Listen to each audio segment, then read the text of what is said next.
अस्सलाम वालेकुम नाजरीन, आप देख रहे हैं CNN न्यूज़ और मैं हूँ सफ़ा नज़ीर शाकिर।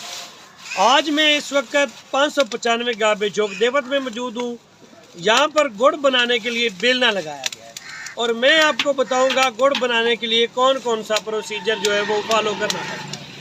तो मेरे साथ इस वक्त भाई जवेद मौजूद है, हम उनसे जानने की कोशिश करेंगे। भाई जवेद हमें बताएंगे कि वो कल से गन्ना लाना शुरू कर रहे थे, मैंने खुद देखा। तो भाई जवेद, आप गन्ना लेके आए, इधर गुड़ बनाना चाह रहे हैं, क्या क्या आपको इसके लिए काम करना है?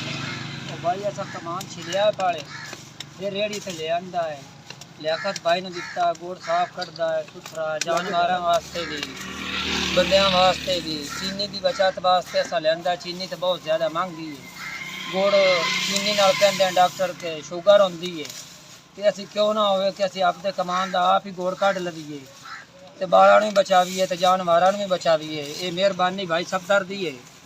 भाई जवेद जरा दसो भी तुसी कमांड अगर तेल कर दो जी तो फिर वो सही सी या गुड़ बना के बेच रहे हो? भाई वो मिलने वाले तो साढ़े पल्ले शायद पाते ही नहीं है। ट्राली ले जाइए तो 40-45 मन गन्ना मार लेंगे। इत्थे जितना गन्ना आंदा है असी आपकी अक्ख के सामने लियाकत भाई को बनवाते पे हैं, कोई चोरी नहीं, कोई डकैती नहीं। इत्थे हक हलाल दी रोजी कमाते पे हैं। मिलों वाले तो साढ़े तो सौदा है, टिक्का लाई खड़ोते।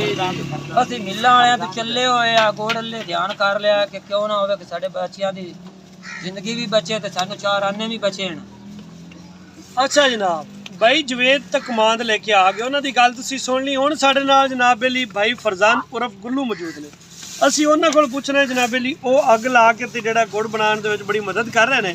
जनाब गुल्लू भाई दस्सिया जे तुसी ये गुड़ कदों बना रहे हो? सानू जी 2-3 साल हो गए ने गुड़ बनाइंदिया जी, ते 2-3 साल तो असी बना रहे हैं। इंशाअल्लाह असी अच्छा प्रोजेक्ट करते पे हैं, जिमीदार ਨੂੰ भी बचा थे और असी भी अपनी रोजी कमा रहे हैं। ਤੁਹਾਨੂੰ ਇਹਦੇ ਵਿੱਚ ਆਪਣੇ ਬੱਚਿਆਂ ਦੀ ਰੋਜ਼ੀ ਲੱਭ ਜਾਂਦੀ ਹੈ? इंशाअल्लाह जी सानू बच्चों की रोजी भी लभ जाती है और जो जिमीदार है उन्होंने भी इहदे च बहुत फायदा है। ਹਾਂਜੀ ਜਨਾਬ, ਤੁਸੀਂ ਜਨਾਬ ਗੁੱਲੂ ਬਾਈ ਦਾ ਇੰਟਰਵਿਊ ਸੁਣਿਆ ਹੈ। ਗੁੱਲੂ ਬਾਈ ਤੋਂ ਬਾਅਦ ਜਨਾਬ ਅਲੀ ਵਾਰੀ ਆ ਗਈ ਭਾਈ ਲਿਆਕਤ ਦੀ। ਤੇ ਭਾਈਜਾਨ ਜਿਹੜੇ ਨੇ ਇਹ ਗੁੜ ਦੀ ਤਿਆਰੀ ਦੇ ਜਨਾਬ ਅਲੀ ਮੇਨ ਤੁਸੀਂ ਕਹਿ ਰਹੇ ਹੋ ਪ੍ਰੋਡਿਊਸਰ ਨੇ ਜਨਾਬ ਗੁੜ ਦੀ ਤਿਆਰੀ।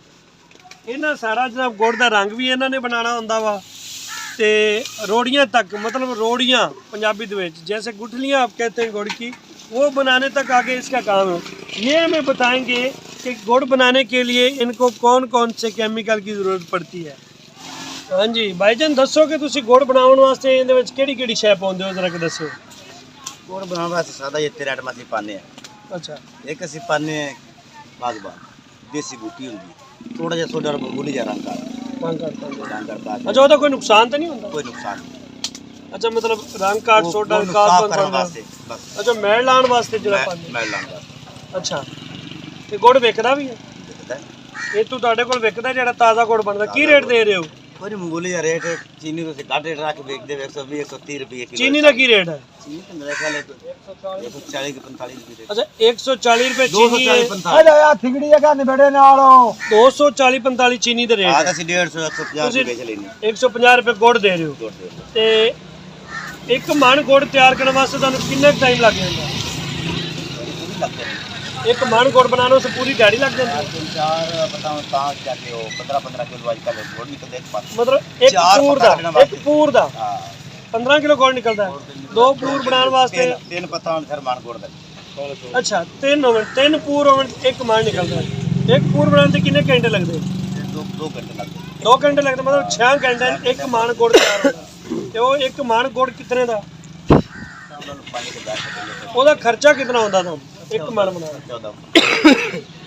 ਫਿਰ ਵੀ ਕਿੰਨਾ ਸਾਡੇ ਜਿਹੜੇ ਸੁਣ ਰਹੇ ਨੇ ਵੀਵਰ ਸਾਡੇ ਨੇ ਉਹਨਾਂ ਨੂੰ ਜਰਾ ਦੱਸੋ ਕਿ ਇੱਕ ਮਣ ਗੁੜ ਬਣਾਉਣ ਵਾਸਤੇ ਤੁਹਾਨੂੰ ਕਿਹੜਾ ਕਿਹੜਾ ਕੰਮ ਕਰਨਾ ਪੈਂਦਾ ਔਰ ਕਿੰਨਾ ਵਕਤ ਹੁੰਦਾ ਤੁਹਾਡਾ? ਹੁਣ ਤੇ ਡੀਜ਼ਲ ਲੈ ਕੇ ਫਿਰ ਰੋ ਕਰਨੀ। ਅੱਛਾ, ਟਰੈਕਟਰ ਤੇ ਰਾਓ ਕੱਢਦੇ ਹੋ? ਟਰੈਕਟਰ ਤੇ ਰੋ ਕਰਨੀ ਪੈਂਦੀ। ਉਸ ਤੋਂ ਬਾਅਦ ਫਿਰ ਆਸਾਨ ਜਿਹਾ ਕੰਮ ਹੈ। ਫਿਰ ਇਹਦੇ ਆਗੇ ਦੇ 300-400 ਮਸਾਲਾ ਲੱਗ ਗਿਆ ਮਣ ਗੁੜ ਦੇ ਵਿੱਚ।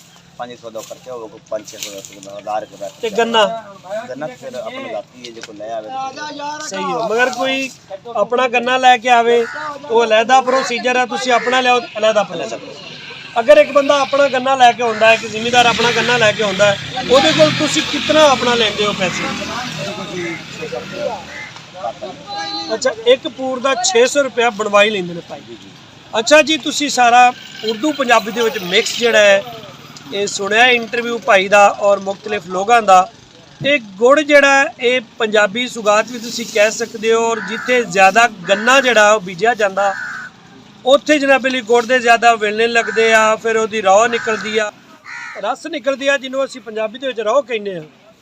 ਉਸ ਤੋਂ ਬਾਅਦ ਉਹ ਵੇਲਣੇ ਤੇ ਆ ਜਾਂਦੀ ਆ, ਫਿਰ ਉਹਨੂੰ ਬਾਲਿਆ ਜਾਂਦਾ, ਫਿਰ ਉਹਦੇ ਉੱਤੇ ਜਿਹੜੀ ਮੈਲ ਹੁੰਦੀ ਆ ਉਹ ਅਲੱਗਾ ਕੀਤੀ ਜਾਂਦੀ ਆ, ਕੌਸਬਾਂ ਪਾ ਕੇ, ਰੰਗ ਘੱਟ ਸੋਡਾ ਪਾ ਕੇ।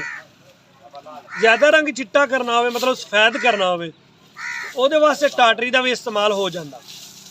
ਸਹੀ ਆ, ਲੇਕਿਨ ਚੀਨੀ ਦੀ ਨਿਸਬਤ ਇਹ ਸਸਤਾ ਵੀ ਆ, ਅੱਛਾ ਵੀ ਆ। ਸਾਰੇ ਦੋਸਤਾਂ ਨੂੰ ਇਹ ਮੇਰੀ ਤਰਫੋਂ ਇਹ ਮਸ਼ਵਰਾ ਹੈ, ਅਗਰ ਜਿਨ੍ਹਾਂ ਦੇ ਕੋਲ ਆਪਣਾ ਕਮਾਉਂਦੇ ਹੋ ਆਪਣੇ ਘਰ ਵਾਸਤੇ ਗੁੜ ਜ਼ਰੂਰ ਬਣਾਓ। ਔਰ ਚੈਨਲ ਦੀ ਵੀਡੀਓ ਤੁਹਾਨੂੰ ਅੱਛੀ ਲੱਗੀ ਹੋਵੇ ਇਹਨੂੰ ਸਬਸਕ੍ਰਾਈਬ ਵੀ ਕਰੋ ਤੇ ਸ਼ੇਅਰ ਵੀ ਕਰੋ। ਬਹੁਤ ਸ਼ੁਕਰੀਆ।